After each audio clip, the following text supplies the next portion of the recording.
A FENPROF, como puderam verificar, deslocou-se hoje aqui à Direção-Geral da Saúde, uma vez que nós já tínhamos solicitado reuniões no dia 10, no dia 17, também hoje para dia 24, disponibilizando-nos para podermos vir aqui reunir, depois já direi o assunto, mas reunir para podermos debater as questões que têm a ver com a segurança sanitária nas escolas. Fomos lá dentro e a informação que nos foi dita foi que muito em breve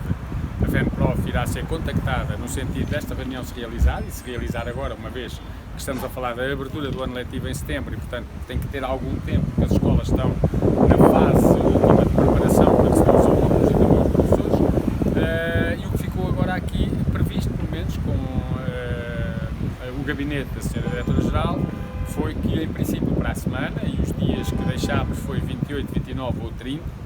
portanto em que também temos aqui outras reuniões, podermos então ter esta reunião. Dizer que a reunião que nós pretendemos tem o objetivo também de saber até que ponto é que a Sra. Diretora-Geral, e neste caso não é a Sra. Diretora propriamente dita, é a Direção-Geral da Saúde, valida ou não as orientações que estão a chegar às escolas relativamente às condições de segurança sanitária a verificar quando for a abertura. As nossas opiniões, as nossas posições, as nossas preocupações e as nossas dúvidas são nossas, mas não só. Ainda ontem a FENPROF esteve numa reunião conjunta com as duas associações de diretores das escolas, com a CONFAP, com organizações representativas sindicais, seja dos assistentes operacionais, portanto dos trabalhadores não docentes, seja dos psicólogos, e portanto foi uma reunião extremamente produtiva e útil, em que nós pudemos verificar que as preocupações são de todos. E o que nós queríamos aqui colocar, a primeira questão, obviamente, que é que também tem sido mais mediatizada, tem a ver com o distanciamento dentro da sala de aula. A própria Direção-Geral da Saúde, ainda esta semana, fez sair a atualização das orientações de maio para as escolas secundárias, e quem lê, vê logo no início, portanto, deste texto, que é um texto longo, que, com base na evidência científica atual, este vírus transmite-se e depois diz logo contacto direto, disseminação de gotículas respiratórias produzidas quando uma pessoa infectada tosse, espirra ou fala, que podem ser inaladas ou pousar na boca, nariz ou olhos de pessoas que estejam próximas a menos de 2 metros. E se assim é, fica-nos uma dúvida logo à cabeça. Como é que se pode dizer que as aulas no próximo ano, em setembro, irão abrir, com as turmas a manterem a mesma dimensão, com os alunos a ficarem a 1 metro de distância e não, pelo menos ao tal 1,5 metro que foi previsto para o secundário, em maio, portanto apenas a 1 metro, e sempre que possível, o que quer dizer que na maior parte dos casos, e aliás as escolas têm vindo a denunciar isso, as turmas com 27, 28, 30 alunos, em mesas de 2 pessoas, evidentemente ficarão a centímetros uns dos outros. Não se pode crer que um professor, porque isto não é da escola de hoje, quanto mais pequenos forem os alunos, as crianças, mais difícil isso seria de acontecer, mas é assim em qualquer nível etário. Não se pode pensar que hoje, numa sala de aula com 30 alunos, o professor se encosta a um quadro, mede 2 metros para ver o imóvel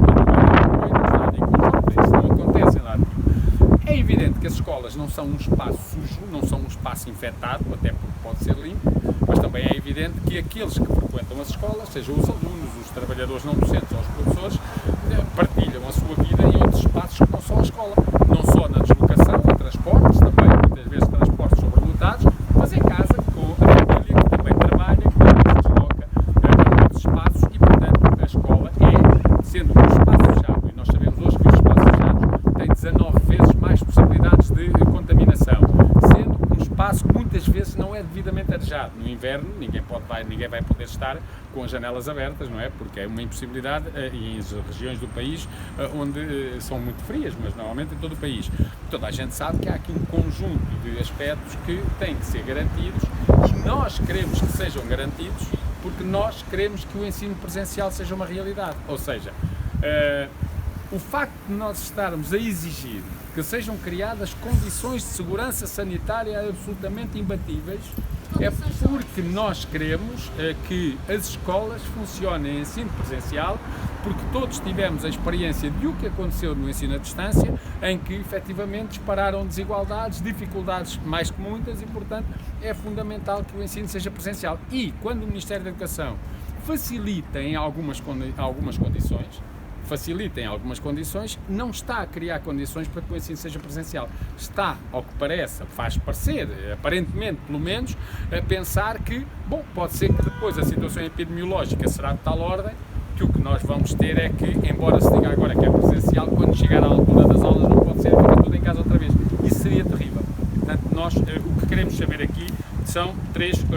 meia dúzia de aspectos e de respostas. Saber se é ou não validado pela Direção-Geral a questão do distanciamento, ou seja, a Direção-Geral da Saúde tem sido tão clara e tão rigorosa na exigência do distanciamento, se de facto ela valida a orientação do Ministério. Segundo, se é ou não validada a questão da não utilização de máscaras no primeiro ciclo do ensino básico. Eu posso dizer-vos que ainda a semana passada em Coimbra, num ATL, um inspetor da ACT que visitou o ATL, onde estavam crianças com a idade de primeiro ciclo, sem máscara, obrigou todas as crianças a terem que colocar máscara, porque não poderia ser, e porque naturalmente nós podemos dizer, bom, mas as crianças até não é grande problema a doença, por isso ainda está por provar se é se não, mas contaminam como qualquer outra, e portanto pode não ser problema para a criança, e ser para a família em casa, ser para o professor na escola. Queremos saber também, relativamente aos grupos de risco. O Sr. Ministro da Educação deu uma entrevista recente a um semanário, onde lhe é perguntado se os professores com grupo de risco poderão ficar em casa, portanto, resguardados. E a resposta do Sr. Ministro é sempre que possível. E este sempre que possível, posso dizer que, por exemplo, já temos informação agora de escolas que já deram aos professores precisamente essa informação de que, embora sejam de grupo de risco e até tenham declaração ou atestado da sua situação de saúde, que a partir de setembro vão ter que estar presentes nas escolas. E nós queremos saber se isto é mesmo assim, porque se for assim é mais uma discriminação também que é feita às escolas. Outro aspecto ainda muito importante tem a ver com o facto de nós temos que perceber quais são os equipamentos de proteção individual que vão ser fornecidos, por exemplo, aos professores de educação especial. Há professores de educação especial que trabalham com crianças com muito pouca falta de autonomia, crianças que, pela sua situação específica,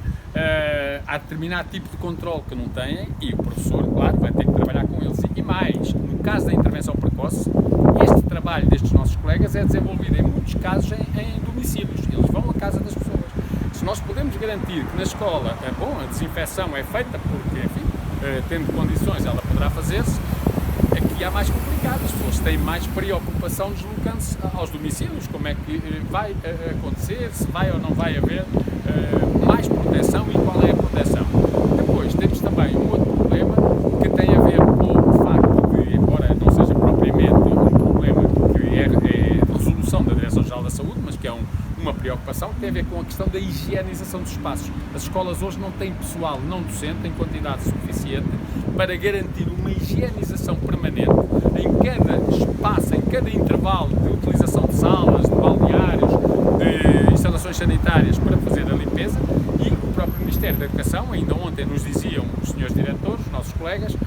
que, por exemplo, o Ministério da Educação permite a renovação de contratos dos funcionários, dos assistentes operacionais que foram integrados ou que foram contratados em 2018-19 e em 2019-20,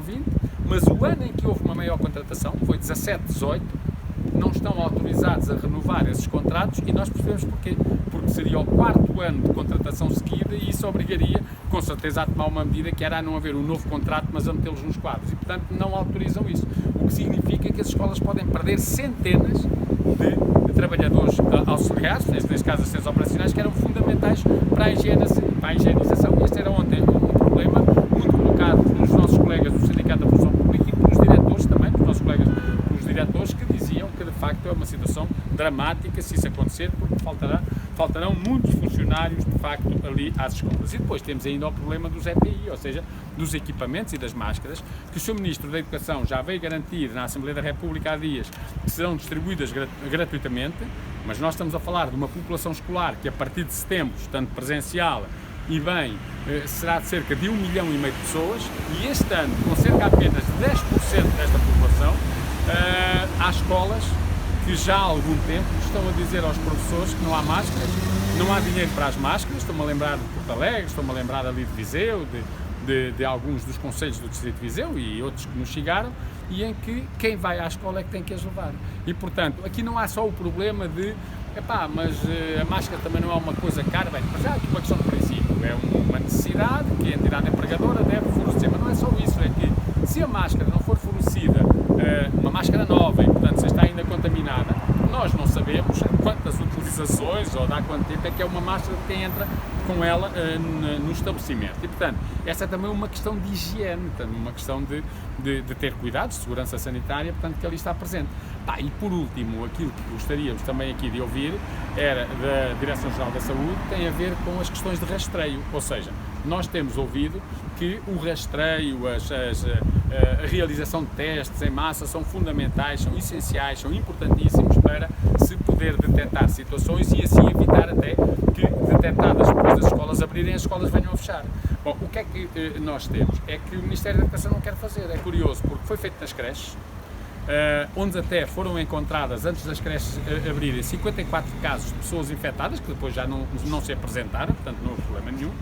Foi feito por alguns municípios, estou-me a lembrar de Oeiras, estou-me a lembrar de Vila Real, onde foram encontrados casos, estou-me a lembrar de Vizela, onde foram encontrados casos de contaminação e, portanto, como foi antes da reabertura das aulas do secundário ou dos jardins de infância, as pessoas já não se apresentaram. Estou-me a lembrar das universidades todas, que têm feito, por exemplo, a Universidade de Lisboa fez testes a toda a gente, onde foram encontrados 11 casos, e que são 11 casos que não se multiplicaram, portanto são poucos, mas e ficaram por ali. Estou-me a lembrar das regiões autónomas da Madeira e dos Açores, onde foram toda a gente testado, e estamos a lembrar do Ministério da Educação, que não quis fazer e que deverá fazê-lo. Nós pensamos que e percebemos que os testes são alguma coisa que é feito no momento e, portanto, não assegura para o resto do ano, mas por isso é que podemos ir ao futebol ou até outro tipo de atividades, onde os testes têm uma periodicidade. Ainda hoje passava na televisão, no canal, que precisamente também na saúde o que está a exigir são testes periódicos, porque na verdade a realização de testes pode dizer-se é caro, mas também tem que se avaliar o que é que permite poupar em custos, não só financeiros, não é? Por causa do contágio, mas até também noutro tipo de custos, por exemplo, permitir que as escolas fiquem abertas, porque embora o Ministério da Educação não tenha feito disso propaganda e nem se soube muito bem, mas dizer que, por exemplo, o ano passado, neste ano, aliás, o ano passado letivo, porque acabou já no passado dia 26, mas que este ano letivo que acabou,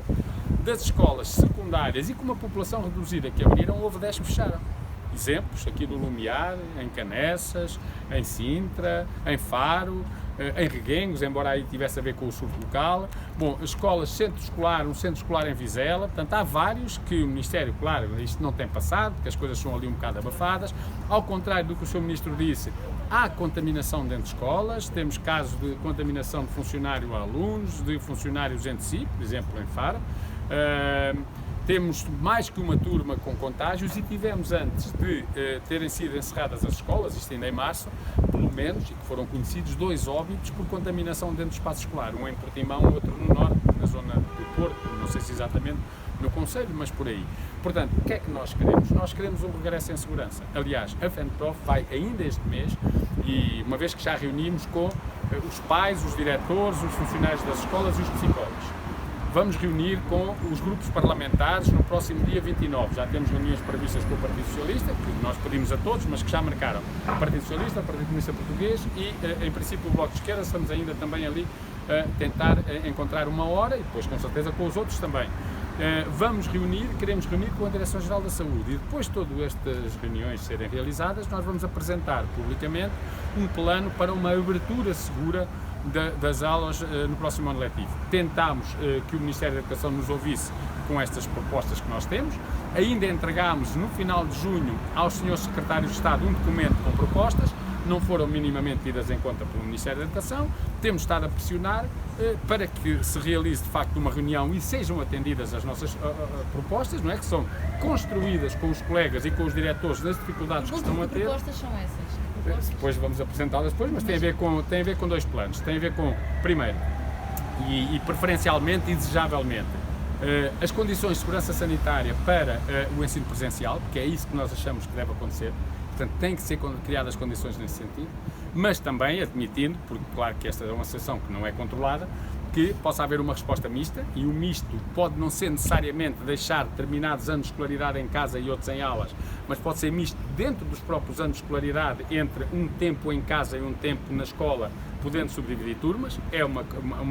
digamos, uma proposta que estamos ainda em reflexão, mas que já temos algum caminho feito sobre isso, alguma discussão feita também,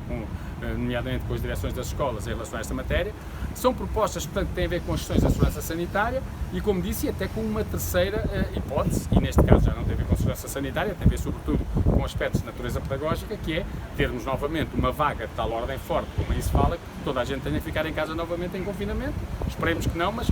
todos estes cenários têm que estar previstos. E são propostas que abordam os problemas em duas vertentes, como disse, uma a da segurança sanitária, e a da segurança sanitária tem a ver essencialmente com o presencial, ou eventualmente com isto também, mas com presença de pessoas nas escolas, e outra que tem a ver com aspectos de natureza pedagógica, porque, como se sabe, temos dito, há um conjunto de déficits que, enfim, se acumularam ao longo deste ano também por causa do distanciamento entre pessoas e alunos, e entre alunos em si, e portanto há um conjunto de problemas que foram agravados, noutros casos até que surgiram e que nem existiam, mas no caso das desigualdades, tudo isso são problemas agravados, e que, em nossa opinião, são também precisas respostas que, por exemplo, os 125 milhões que o Sr. Primeiro-Ministro hoje voltou a afirmar na Assembleia da República, como já se viu, são insuficientes, porque, como nós tínhamos dito, 125 milhões, tendo em conta o conjunto de escolas que existe no país, daria um reforço no máximo de 7 professores por escola ou agrupamento em média, e era preciso que não houvesse reforço de outro tipo de trabalhadores. O Sr. Ministro da Educação já veio dizer que afinal não são 7, são só 3.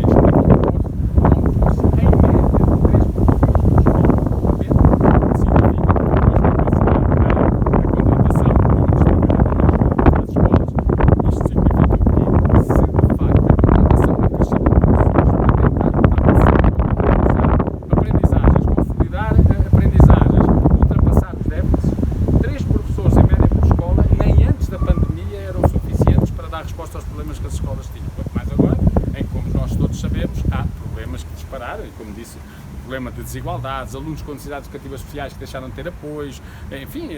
dificuldades de alunos, nomeadamente os mais pequenos, que não tendo apoio em casa, não tendo autonomia digital, que têm hoje, a nível do trabalho que eles desenvolvem, maiores dificuldades do que, claro, no presencial. Aquilo que está a ser anunciado, eu já nem uso aquela comparação, o que são 125 milhões ao pé das verbas para o novo banco ou para a TAP, não vamos por aí, vamos apenas com números de reforço, quer dizer, quando se diz que é para reforçar as coadjuvações nas escolas, para reforçar as tutorias, para reforçar a coordenação de mentorias, para reforçar as equipas multidisciplinares, e depois se diz, em média, são 3 professores, por exemplo, por mega agrupamento, que são agrupamentos que têm uma secundária, uma ou duas EB2-3, muitas escolas do primeiro ciclo e jardins de infância, quer dizer, até tendo em conta a situação, por exemplo, dos grupos de risco ou das situações de doença que existem, são absolutamente insuficientes e, portanto, em nossa opinião, a questão aqui não era determinar o número, quer dizer, são precisos, não é 3, mas são 10, não era isso, era o Ministério da Educação acreditar nas escolas e deixar que as escolas fizessem, no início do ano, um diagnóstico,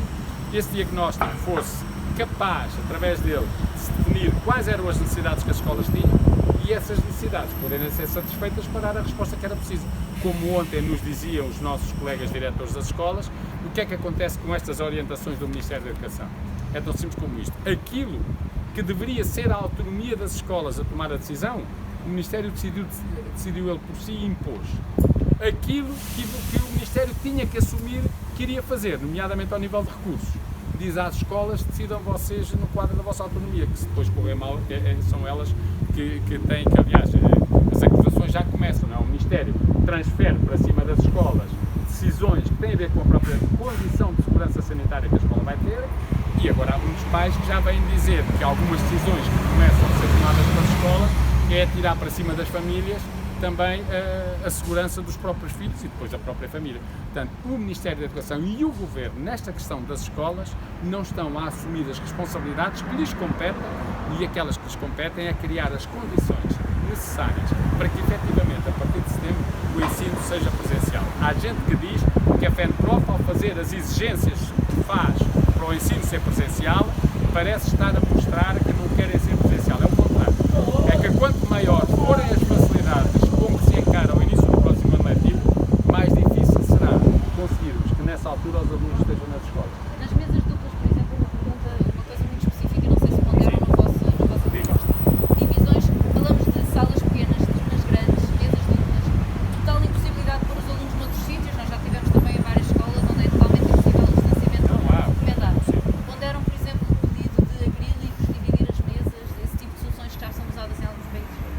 Pois, terá que se ver, isso não está previsto, não é? É evidente que nós, quando olhamos para alguns países, parece que os meninos estão metidos dentro de uma gaiola, não é? Portanto, é uma situação mais complicada e quanto mais pequeninos forem, mais mobilidade têm e mais difícil até às vezes é por aí, mas, quer dizer, em nossa opinião, tinham que ser tomadas medidas que passariam por gestão de espaços. E gestão de espaços seria, por exemplo, em alguns casos, poder ter até o recurso à divisão da turma e ao regime duplo de funcionamento, o que significava um forte reforço da resposta social, porque um pai que trabalha, que se o filho só tiver aulas numa parte do dia, tem que ter uma resposta da ATL na outra parte, portanto, mas significava trabalhar agora a tempo. Não é? Alguns diretores falam na possibilidade das turmas divididas ao meio, não temos necessariamente já essa opinião, mas também não temos nada contra, é uma questão que temos que pensar, de poder ir alternando, semana sim, semana não, o grupo dos que estão em casa e dos que estão em presencial, podendo todos, no entanto, ir acompanhar as aulas, é outra possibilidade. Estou só a falar de possibilidade, estou a dizer defendemos ou não, mas que estão em cima da mesa, com uma certeza, é que meter 30 alunos dentro de uma sala de aula, uns encostados aos outros, com um professor que vai circular no meio daquilo e os funcionários também, os trabalhadores não docentes, e que depois à noite ou ao final de tarde estão junto com as famílias, portanto, nisto, digamos, num quadro que ainda por cima está a ser previsto para outubro, é um quadro complicado, do ponto de vista epidemiológico, nós podemos ter aqui uma bomba relógio, quer dizer, e as escolas não podem ser, digamos, esse espaço onde o país inteiro vai estar confinado, não vou dizer confinado, mas pelo menos com alguns cuidados, com um conjunto de medidas que são importantes, mas nas escolas elas não se vão verificar. E porquê? Porque as escolas também têm lá o país inteiro, portanto, e as crianças, quando estão na escola, há quem diga, nas escolas não há contágio. Bem, o vírus não fica à porta, não é? E, portanto, bem, pode não haver, admito, as mesas podem estar bem limpas, as instalações sanitárias podem estar bem higienizadas, não é essa a questão que se coloca. O problema que se coloca aqui é que, se as pessoas vierem, podem ser alunos ou não, podem ser docentes, podem ser trabalhadores não docentes, com a infecção fora da escola e estiverem em contacto uns com os outros, sem as medidas adequadas, porque não basta a utilização da máscara, não é? Evidentemente que a escola é um espaço de contágio como outro qualquer, não é mais de contágio que os outros, mas também não é menos. E, portanto, é preciso que ali sejam tomadas as medidas devidas de segurança. Não é só por causa dos professores, nem é só por causa dos estudantes, nem é só por causa dos não docentes, é também por causa das famílias, porque os alunos quando saem dali vão para casa, não é? E o que é que fará a FENPROF se não houver uma revisão destas medidas? Para já nós ainda não é isso que estamos a pensar, porque o que estamos a pensar é que é necessário que sejam tomadas medidas, estamos a insistir, a pressionar, e como disse, vamos à Assembleia da República, estivemos ontem com os outros parceiros educativos, estamos aqui hoje, porque o que nós queremos mesmo não é já pensar, o que fazemos a seguir é que isto seja resolvido. Agora, evidentemente que se não for resolvido e que se houver situações que possam vir a surgir, que ponham em risco a vida das pessoas, a segurança, obviamente que nós somos uma organização que representa, neste caso, professores, e, de acordo com o que for a vontade dos professores, agiremos em conformidade, mas para já essa não é a nossa preocupação maior. A preocupação maior para nós é, nós queremos que o ensino volte a ser presencial, havendo condições para isso, evidentemente, condições do ponto de vista geral e epidemiológico, havendo ele tem que ter, as pessoas que estão nas escolas têm que sentir-se seguras e se não sentirem essa segurança, não terão confiança para ir para as escolas. O que é que nos interessa, por exemplo, acontecer como aconteceu este ano com o pré-escolar, em que os jardins de infância abriram e 90% das crianças não foram. Não, nós queremos que 100% das crianças vão, e dos alunos e dos jovens, mas para isso é preciso que as famílias sintam que há segurança na escola e que aqueles que estão lá a trabalhar, sejam pessoas, alunos ou funcionários, sintam que estão num espaço onde têm, claro, que ter cuidados, que ter também eles tal da etiqueta respiratória, a lavagem das mãos, essas coisas todas. Mas têm que ter, do ponto de vista da segurança entre si, também condições para que possam estar ali e sentirem seguros. Porque se até os próprios professores sentirem que não há segurança numa sala, evidentemente que nem a aula vai, quer dizer, o professor vai estar mais preocupado ou tão preocupado com o desenvolvimento da aula como a situação em que está e o estar ali para não haver proximidades, para não deixar ninguém, quer dizer, uma aula não pode ser um espaço em que o professor vai passar o tempo todo a dizer aos meninos, olha, faz favor, cheguem-se para a ponta, olha, estejam lá cuidados, não se podem levantar, e em alguns casos falamos de crianças de 6 anos, 7 anos, os jardins de infância mais novas. Portanto, é só isso, e nós estamos a fazer, esta foi apenas mais uma etapa, digamos, de um percurso que nós estamos a fazer no sentido de procurar garantir que as escolas têm segurança. E lamentamos que o Sr. Ministro da Educação, em vez de ouvir as organizações, em vez de reunir com as organizações, em vez de reconhecer que há problemas, que há tempo ainda de os resolver, esteja no uma absoluta cegueira política, só a dizer está tudo em condições, está tudo resolvido, aliás, como foi dizer agora numa conferência internacional em que participou, e quem não está com aquilo que nós estamos a dizer que serve é porque não quer que as escolas abram. Sinceramente, quer dizer, todos queremos que as escolas abram, agora não queremos é que sejam em condições que podem voltar a fechá-las passado uma semana ou 15 dias.